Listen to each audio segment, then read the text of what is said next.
trying to think of how long I've had this. I got a couple of things laying around here I need to test before. I mean, I'm not concerned too much. You know, if it was like $10 or something, maybe. But one thing nice about the thrift store is that since I'm always buying crap there, there's no reason to keep broken stuff. Well, let's go ahead and test this guy. And we're going to use our fake fluke meter. I've been using this meter for, I think, a year now. I don't know how you pronounce the name on this. Thinsnide,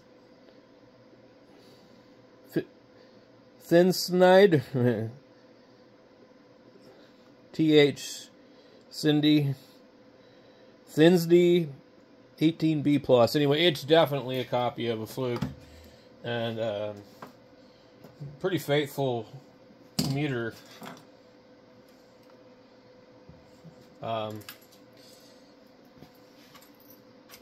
Pretty faithful to the original fluke style. Let me get some of this stuff out of here. Okay, we're gonna plug this thing in, and I wouldn't think that there'd be anything wrong with it, but you know, it is the thrift store. People donate stuff that's broken. So this is a bit miner power supply.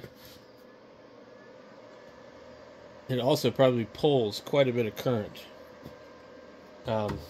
This thing is like a Mr. BBI type crap. 12 volts, 100 amps max, but if you run it at 240, you can get up to 133. This will run your damn CB amplifiers. But it's under voltage probably. So we're going to probably see 12.6, nowhere near 13.8. And if you've ever owned anything like an ALS 500, here we go, yellow. So an ALS 500, you can run it lower. Yeah, 12.18.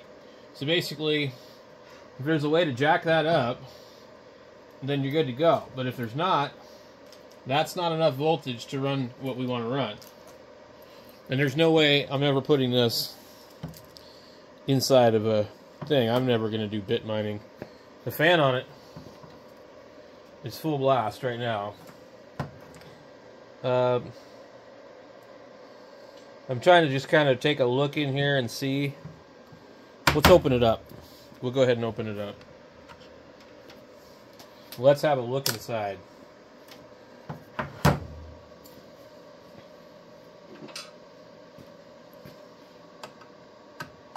Yeah, that ain't gonna work. Alright, I need the other screwdriver. Or one of them, some of them. I got so many in this drawer over here.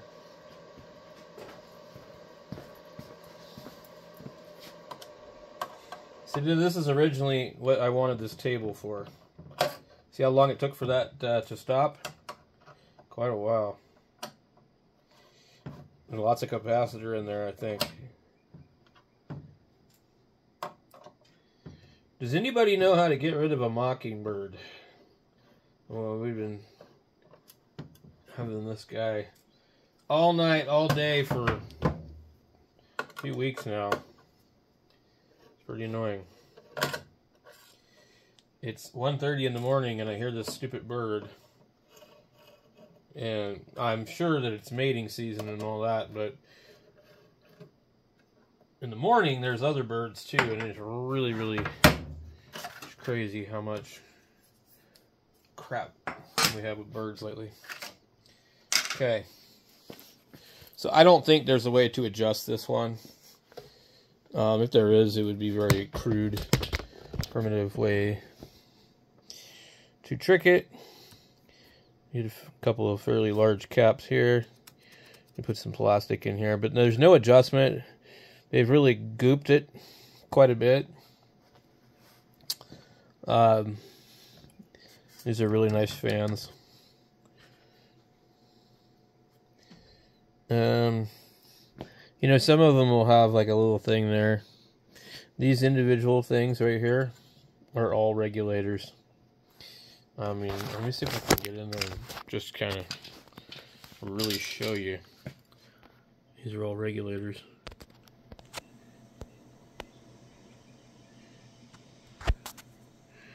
One, two, three, four. 4 for each side. 1, 2, 3, 4. Okay.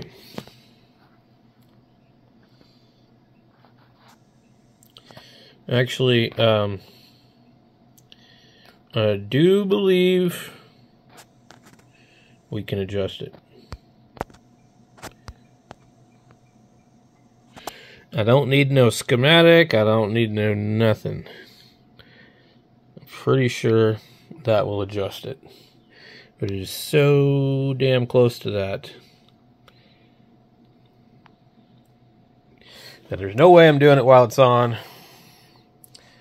And I need to put the meter on it and see if it's got voltage. But yeah, this would be good. You bump it up. Okay. Let's check for voltage while we're in here.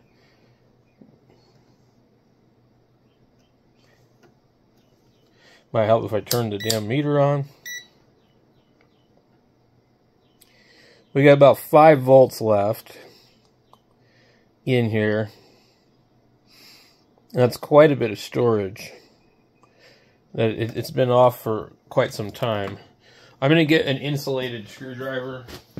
I'm not worried about getting zapped really so much, but I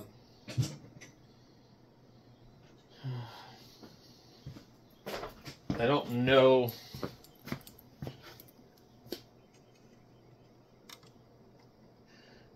They did put some stuff on this. I'm not going to get in there with that one. Alright, so let me see here. Okay. Micro screwdrivers. We had a few different ones, but I'm looking for these ones. I honestly think they're in the house, but we'll check.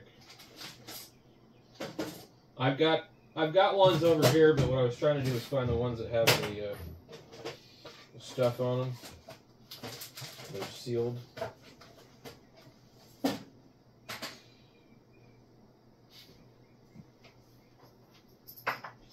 Especially because some of the stuff I have here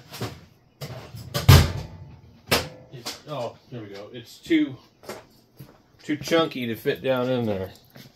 So you get these ones. These are Takagi or something like that. And we'll use the smallest one that we have. Should be able to get in there and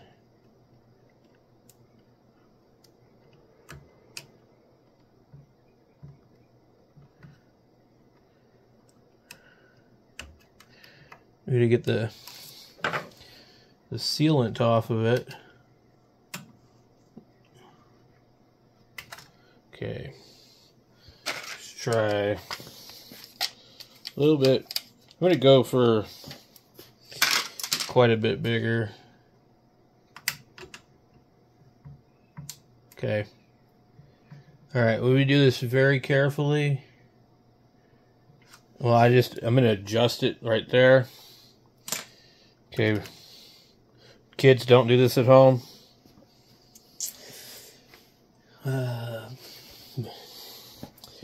If anything bad happens to me, I love you all. Tell my wife and kids I love them. What's the end of the cord? So I've done way worse than this. I've worked on radios that had 900 volts in them, and I touched it, and it hurt really bad. I remember going in the house and telling her I just got 900 volts DC. I have a burn on my finger. and my chest hurts. So if I fall down and die, sorry. Actually, I don't know exactly what I said. But when you come in contact with some voltage like that, you do need to let somebody know.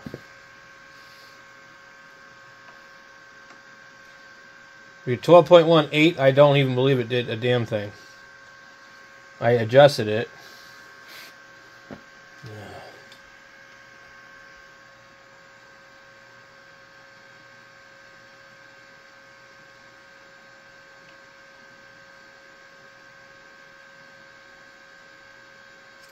This thing...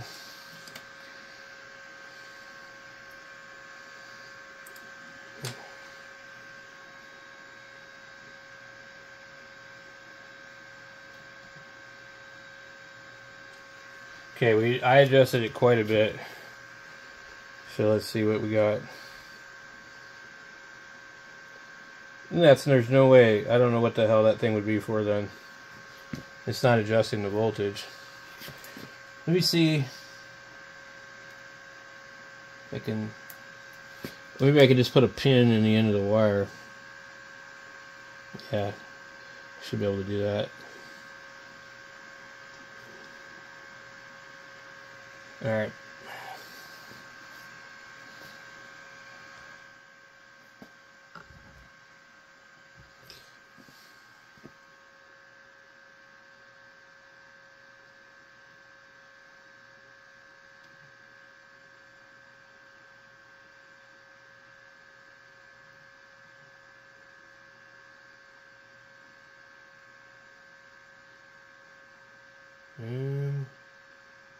Okay, it is going up. It's just really slow. 12 point. Jeez. 12.3. It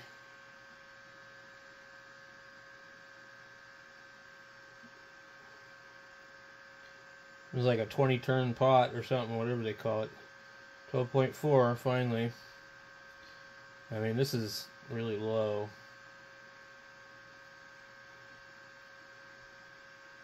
12.5.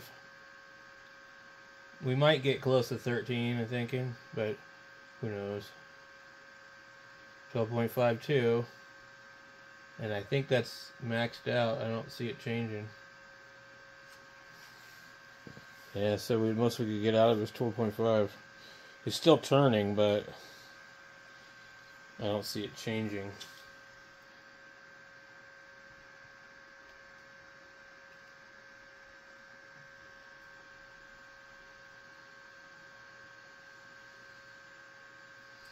Okay, I got it back down to 12 something.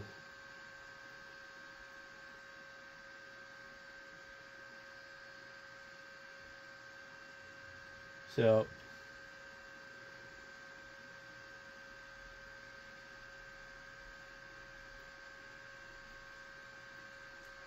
alright, 12.5, that's as high as you're going to get out of this guy. There might be another trick. I mean, obviously, if we got inside of here and took this thing out of here, which would be kind of a hassle because it's glued in, then we probably could squeeze a little more voltage out of it. You see where it is?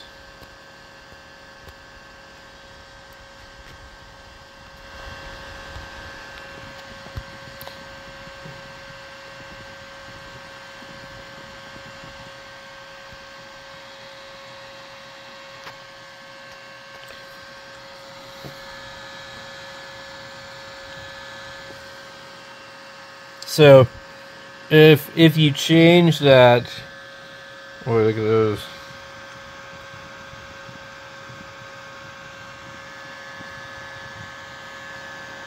If you change that to some other value, we see it's glued in. Oh, we'd have to pull this out and unglue it. You might be able to squeeze a little more out of it. What was it? It was at 12.18. So it doesn't really allow much adjustment, but that's what it's at.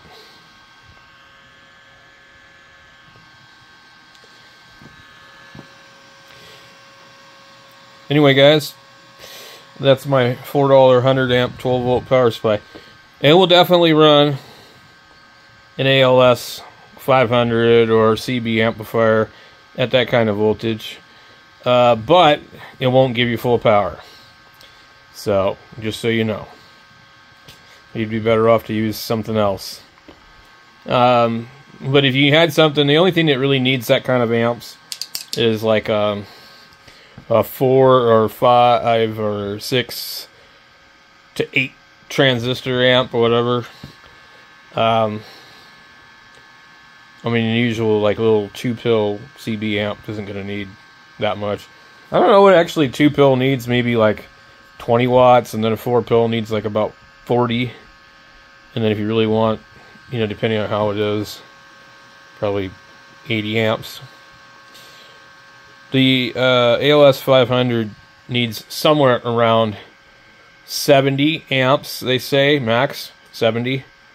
And it's got 4 transistors in it, driving it with 100 watts. So keep that in mind. But yeah, this would run that, but you wouldn't get 500 watts out of it. You'd be getting something more like 400. So when I ran mine, I had I can't remember. I used to have another supply like this. I forget how many. It was like 40 or 50 watt or amp. It wasn't enough, but it was close. But because the voltage was too low, yeah, that thing really needs close to 14 volts. So, anyway, thanks for watching.